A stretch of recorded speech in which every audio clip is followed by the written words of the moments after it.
Welcome to Phoenix Podcast, hosted by Amin Moinian, where we deep dive into politics and economics, and explore the philosophies and histories behind today's challenges. Right. It seems like every time a hurricane hits or some other disaster strikes, we hear the same cry: price gouging. Yeah.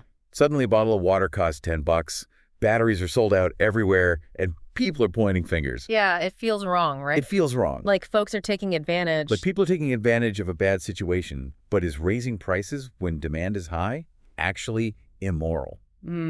Let's unpack this thorny issue with the help of our expert. So what's fascinating is that the term price gouging itself is pretty slippery. Okay. We all get the general idea someone's jacking up prices unfairly. Right. But pinning down exactly what it means is tricky. Yeah. What counts as an essential good? Right.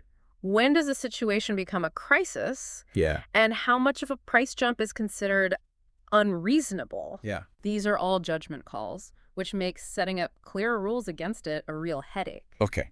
I get that defining it is a challenge, but let's say we could nail down a clear definition.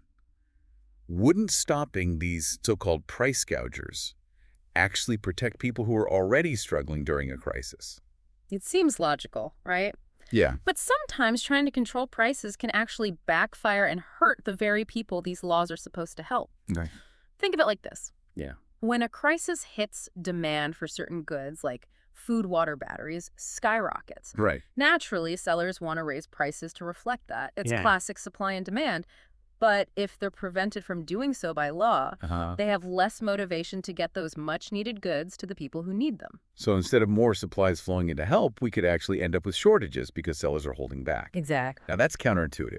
They might send their goods to places without price controls where they can make more money, or they might just sit on those supplies until the crisis is over and the restrictions are lifted. And that's bad news for everyone, especially those who can least afford to wait or pay inflated prices on a black market. Wait, black market, can you explain what that is? Sure. A black market is basically an underground economy where goods and services are traded illegally. In this case, if you can't buy those essential goods at a store because of price controls, you might turn to someone selling them under the table, often at a much higher price, and without any guarantees about quality or safety. Wow, that makes those anti-gouging laws seem a lot less helpful. Yeah. But isn't there something inherently wrong with someone profiting from someone else's misfortune? Like, ethically speaking, shouldn't we discourage that kind of behavior? It's definitely a question that raises strong feelings, but let's look at it from another angle. Sure. Imagine someone who's seeing a hurricane approaching decides to stock up on extra supplies like batteries, flashlights, or maybe even a generator. They're taking a risk, investing money and space to be prepared now. If the government says, hey, you can't sell those at a higher price even though they're suddenly in huge demand. Right. It sends a message, don't bother preparing. Why take the risk if you can't reap the reward? I hadn't thought about it that way. So you're saying that allowing for some price increase actually encourages people to be more prepared, which could benefit everyone in the long run. That's a pretty different way of looking at it. It is. This idea is actually rooted in classic liberalism, the philosophy that individual freedom and limited government often lead to better outcomes for society as a whole. Thinkers like Adam Smith argued that allowing people to pursue their own self-interest within a framework of fair competition can actually create more wealth and prosperity for everyone. This concept is often called the invisible hand. Okay, so we're talking about balancing individual freedom with the need to protect people during emergencies. But what about those who are already financially struggling? How can they possibly compete in a system where prices are allowed to skyrocket? That's a crucial point, and it's where things get really interesting. If we accept that blanket price controls might have unintended negative consequences, then we have to consider alternative ways to support those most in need. All right, I'm all ears. What kind of alternatives are we talking about? Well, instead of trying to control prices for everyone, which could distort the market and lead to shortages, maybe we should focus on providing direct assistance to those who are struggling. So instead of controlling the market, we help people directly. What would that look like in practice? That's what we'll dive into next. Think of it this way. Instead of trying to regulate the entire market, we could target our help to those who need it most. Okay. We could provide things like vouchers for essential goods, temporary subsidies to help people afford those higher prices, or even direct cash transfers. So it's kind of like a safety net specifically for emergencies? Exactly. This approach would allow the market to function naturally, hopefully avoiding those shortages we talked about, Right. while still making sure that people have the resources to get what they need to survive. That makes sense. Yeah.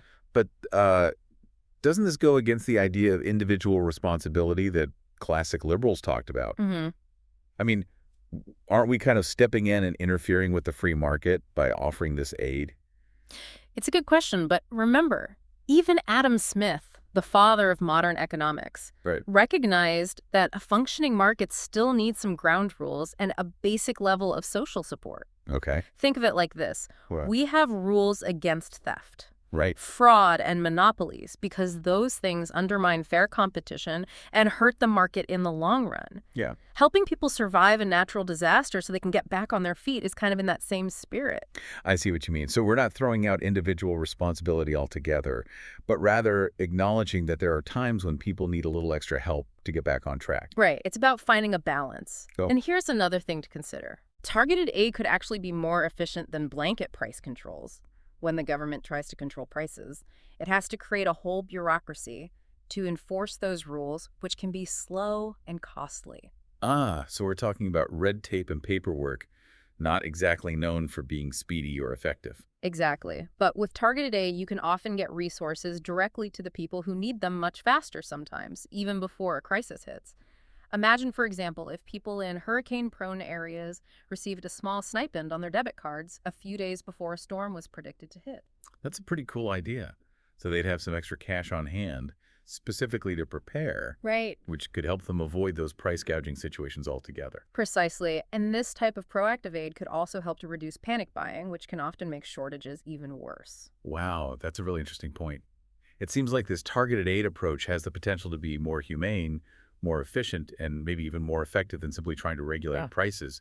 But what about the argument that it discourages people from being prepared? Yeah. Wouldn't some people just rely on this government aid instead of taking their own steps to be ready for a crisis? That's a concern worth considering. It's a bit of a tightrope walk, right? Yeah. We want to provide a safety net without creating a culture of dependency. Right.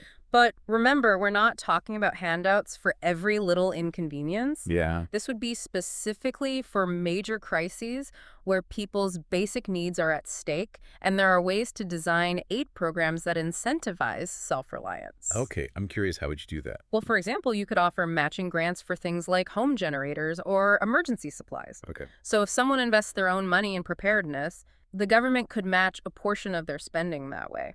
You're rewarding people for taking responsibility while still providing support for those who might not be able to afford those measures on their own. That's a really clever idea. It's like a partnership between the individual and the government working together to create a more resilient society. But this whole discussion about government intervention and individual responsibility brings up a bigger question for me. What's that? If we're moving away from heavy-handed government control in situations like this, doesn't that place more importance on community-level support? Absolutely. And that's something we often overlook. I agree. I'm thinking about those heartwarming stories we hear after disasters, where neighbors are helping neighbors, sharing resources and volunteering their time. Yeah. It seems like that kind of community spirit is just as important as any government program. It's crucial. Think about it. When a crisis hits your neighbor with a generator or a stockpile of bottled water, it can become a lifeline, not a profiteer that builds social capital, the trust and connections within a community, which is absolutely invaluable during tough times. You know, this whole conversation has really challenged my thinking about price gouging. It's so much more complex than it seems at first glance. And I'm starting to see how focusing solely on price controls might actually be a distraction from finding more effective and compassionate solutions. I think you're onto something there by looking beyond simplistic solutions. We can start to imagine a more resilient and compassionate society where we're all better prepared to weather the storms, both literal and metaphorical. So if we step back from all the economic theory and policy debates, it seems like we're really talking about a fundamental question. Mm-hmm. What do we owe to each other as human beings, especially during times of crisis?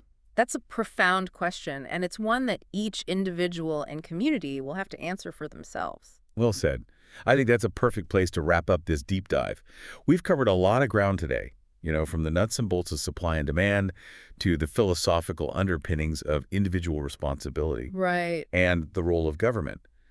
What stands out to you from this exploration of price gouging? Hmm. What's rattling around in your head now that wasn't there before? For me, it's the realization that this issue isn't just about economics, it's a reflection of our values as a society. Right.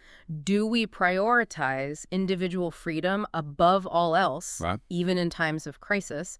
Or do we believe in a safety net, a sense of collective responsibility for those in need? There's no easy answer. Right. And the right balance might look different in different situations. That's a really powerful point, and it makes me think about those everyday acts of kindness and community support we see during emergencies. Yeah. People sharing food, offering shelter, Right. checking in on their elderly neighbors. Those actions might not show up in economic models, Yeah. but they're essential to building a resilient and compassionate society. Exactly. And those small acts of generosity can ripple outwards, creating a sense of hope and solidarity that can be more powerful than any government program. It's a reminder that even in the face of hardship, we have the capacity to care for one another and build a better world together. Well said. And on that note, I think it's time to wrap up this deep dive. I hope this conversation has challenged your thinking and given you some new perspectives on this complex issue. If artificially suppressing prices during crises is ineffective and potentially harmful, what responsibility do individuals and communities have to support each other? Right. Is it possible to balance compassion with the realities of a market economy? I think that's something we all need to grapple with. It's a question that goes to the very heart of who we are as a society, and there's no easy answer. But by engaging in open and honest conversations like the one we've had today, we can start to find our way towards a more just and compassionate world. Well said. Thanks for joining us on this deep dive into the ethics and economics of price gouging. We'll be back next time with another fascinating exploration of the ideas shaping our world.